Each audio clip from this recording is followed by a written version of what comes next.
सोमवार दिन पालित हो जाइछि प्रावरण षष्ठी बा ओढ़ण षष्ठी। परंपरा अनुसार एही अवसर रे श्रीमंदिर रे श्रीजीव मानकु घोड़ लागि करा जाइछि। एथि सहित अन्य देवदेवी माने घोड़ लागि होइछन्ति। श्रीजीव माने शीत ऋतु रे परिधान करथिबा शीत वस्त्र घोड़ नाम रे अभिहित।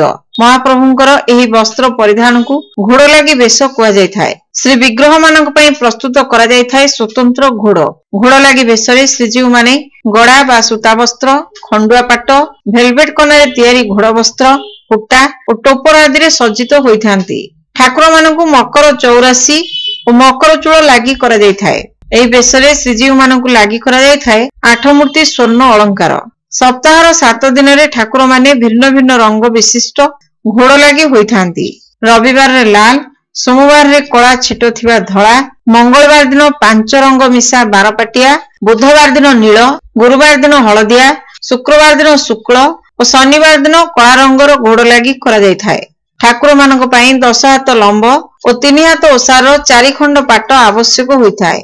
बसंत पंचमी ठारू फगु दशमी पर्यंत ठाकुर माने जामा और ठिया घोड़ परिधान करिथांती।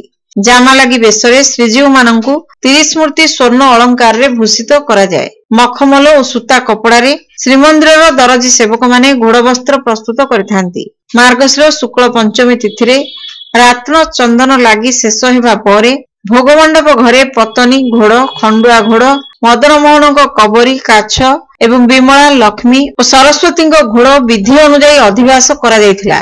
अधिवास पई भोगमंडप घर धो पखाल हेबा सह चांदुआ टंगा जायथिला। पूजा पंडा 3टी मंडल काटी चांगुड़ी रे रखा जायथिबा घोड़ गुडी को अधिवास करथिले। या परे भोगमंडप घर मुद करा जाई अन्यान्य नीति संपन्न होइतिला। बड़ सिंहार भोग परे 3 जण पालिया पुष्पालक सिंहासन ऊपर को उठी ठाकुर मानकु मैलम करथिले और पूजा पंडा मानक द्वारा महास्नान पूजा करा जायथिला। पुष्पालक सेवक श्रीजीव मानकु झिन पतनी लागि करथिले। पूजा पंडा पति और मुदिरस्थ घटोरी घर ठारू 3टी रूपा पिंगण रे सर्वांग विजय कराई आनी लागि करथिले। प्रावरण षष्ठी रे सकाळ धूप शेष हेबा परे पुष्पालक सेवक ठाकुर मानकु मैलम करथिले। भोगमंडप परे पूर्व रात्रि रे अधिवास घोड़ गुडी को घंट छता काहली सह तळुछ पटुआर रे सिंहासन को विजय करा जायथिला। मुदिरस्थ श्रीअंगरे प्रसाद लागि करथिले। पूजा पंडा पति और मुदिरस्थଙ୍କ द्वारा 3 बाड़े बंदापना करा जायथिला। या परे धो पखाल होई मध्याह्न धूप पई डकरा जायथिला। रोसरु छेक आसीबा परे पूजा पंडा 16 उपचार रे पूजा करथिले।